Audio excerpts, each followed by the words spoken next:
daugelis žmonių iš tikrųjų už save nepakovoja ir yra toksai posakis, kodėl keliuose tiek durnių. Todėl, kad labai daug žmonių, kurie duoda durniui kelią.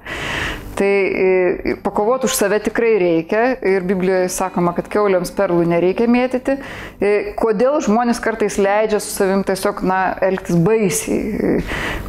Vienas momentas, kai kurie žmonės nepasitikė savimi. Jiems atrodo, kad jie galbūt neteisūs, kad kitas geriau žino.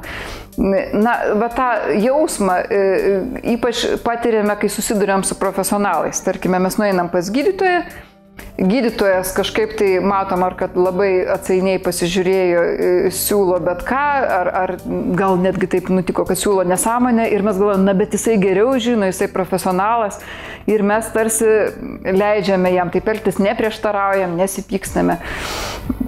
Kai kurie žmonės tiesiog yra kažkuria prasme intelektualiniai tinginiai. Jeigu juos kažkas tai bara, jie tiesiog nenori veltis į ginčus, nenori mąstyti, nenori įrodinėti, kad jie teisūs ir jie tiesiog dėl to jie nieko nedaro, kad taip yra tiesiog lengviau.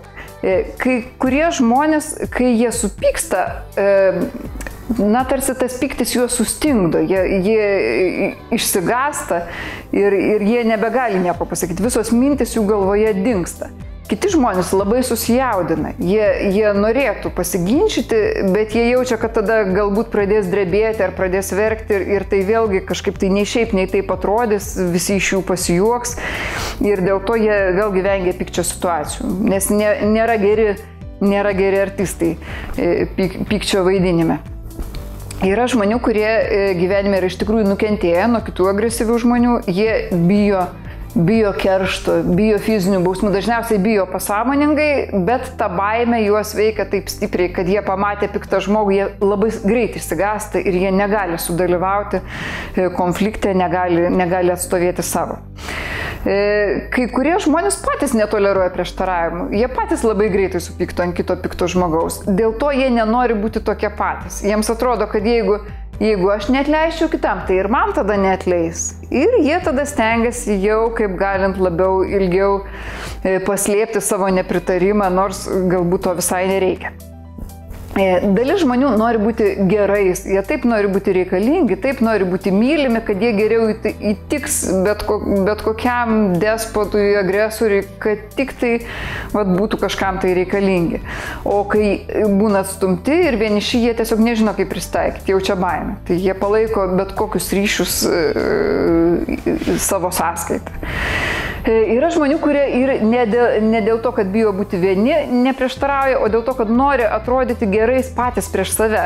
Jeigu aš galvoju, aš esu geras žmogus, tai kaip aš dabar būdamas tuo geru žmogumi rėksiu ant kito, reikalausiu, būsiu egoistiškas, kovosiu už savo teisės, tarsi neišeina to daryti. Kartais tie gerieji žmonės bijo sužeisti kitą. Bijo pasakyti, kad aš nepritariu, nes jam atrodo, kad kitas žmogus tiesiog kaip krištolinė vazelė subirės, negalės atsigauti paskui. Kai kurie žmonės yra tiesiog naivus. Pavyzdžiui, tas toks tipinis variantas, kaip kokiai tai filologijai pradeda rašyti kalinys ir jinai galvoja, žmogus gailisi, galbūt labai šaunus vyras, tik tai suklydo netyčia, tai tas naivumas irgi prie nieko gero nepriveda. Ir tiesiog kas atsitinka su žmogumi, kuris vengia pykčio, kuris neprieštarauja? Negeri dalykai atsitinka. Arba jisai tą pyktį sukaupia ir paskui vis tiek sprogsta, arba jis jį nukreipia į save. Kas būna, kai supyksti, bet nieko negali pasakyti. Tai tokia įtampa lieka kūne, toksai sunkumas. Ir tas žmogus taip tarsi pasijunta be jėgų, depresiškas, apatiškas dėl to, kad tą pyktį nukreipia į save.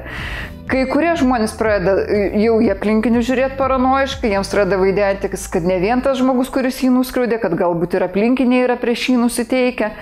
Kai kuriems pradeda viskas iš rankų kristi, prasideda pasyvi agresija, jie pradeda vėluoti, pradeda dar kažkas tai jiems nesisekti, persivalgo, persigeria, savižalojimas prasideda, lygos, psichosomatika ir taip toliau. Taigi labai svarbu yra išmokti prieštarauti.